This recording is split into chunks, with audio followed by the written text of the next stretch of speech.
My name is Ikechukwu. The sorrow in my marriage began the moment I got a phone call from a strange voice. The voice gave me a hotel name and the hotel's room number.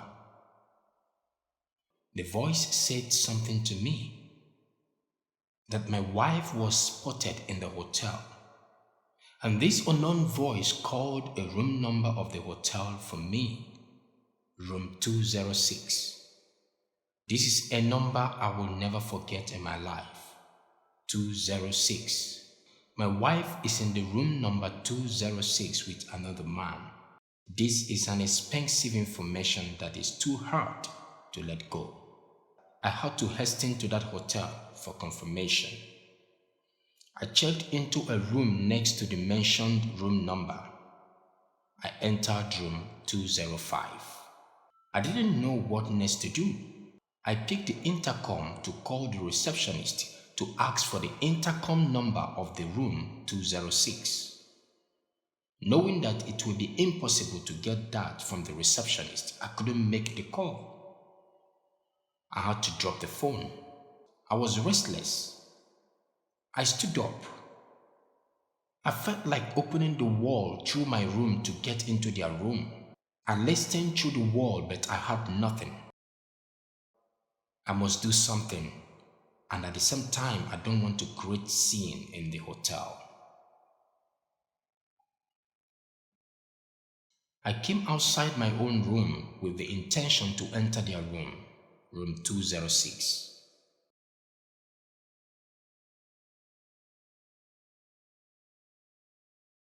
I wanted to press the doorbell, but I couldn't. My heart broke when I heard my wife's voice coming from the room. She was excited. I was not in their room, but I could sense the closeness and the fondling and everything happening in there through her voice, because I know her and how she could react whenever she is happy. At this point, I was out of control. I wanted to bang at the door, but I had to control myself. I stopped on the way in order not to draw attention from people around.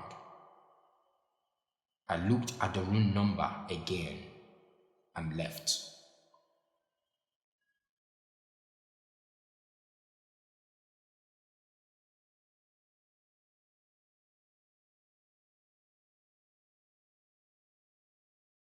I saw the sign from beginning, but I thought she was going to change.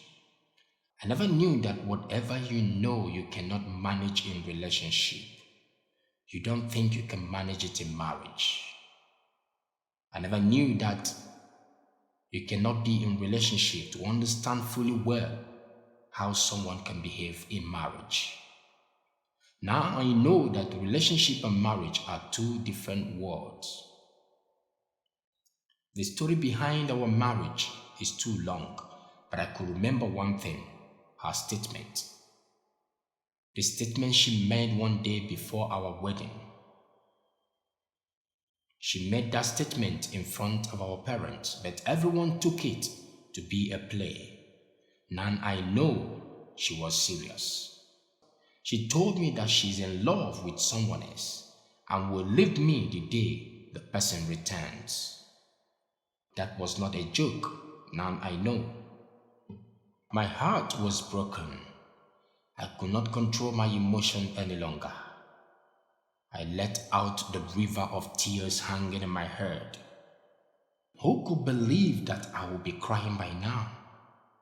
This is the dark side of my marriage. Will he ever be okay? But I loved her and was ready to do anything for her. This is one thing I will never force to come to me, and that is love. But I wish she will understand. I will have to go home and wait for her to return. You have broken the vow. Why won't I break the vow? Why? Are you not ashamed of yourself? You daddy's boy. Of course you know I don't love you. I made this obvious. I made it clear right from the onset. I don't love you. This marriage was arrangement by both family, my family and your family, because of one sort of business deal like that. And the reason why I even consented to this marriage was because my dad threatened me that if I don't marry you, my education, my career, everything will be on pause. I had to take the offer so that I can be able to finish my education. Now I'm done. I need to go and find happiness. My happiness is my utmost priority. I can't be happy with you, you know that. I don't love you. And by the way, the person I love, the love of my life is back. I'm sorry it has to end this way.